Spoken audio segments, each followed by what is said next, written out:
There, I would really defer to psychological experts, and I've been following the debate that's been swirling around Jonathan Haidt's new book. Now, his research seems to be extremely well documented, but one of the things I really respect and admire about him is he's always inviting criticism and publishes criticism. Totally. And so I see that there's different evidence that points in different directions and different interpretations. And I will say this, to the best of my understanding, John is not advocating any government measures at all. He's advocating measures that should be undertaken voluntarily by parents.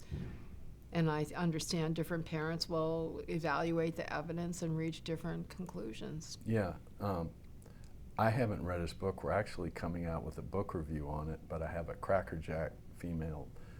She's really number one, I'm number two, but she's writing a book review on it. And so, but I do think it's at least localized solutions, okay? I think that's fair to say.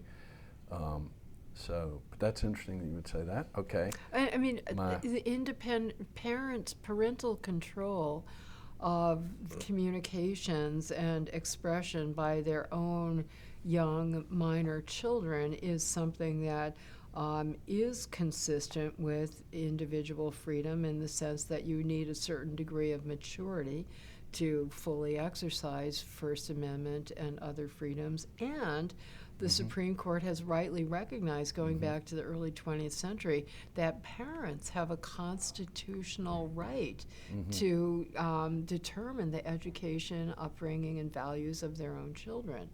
Yeah, and clearly there are plenty of age limitations in the law for all kinds of things.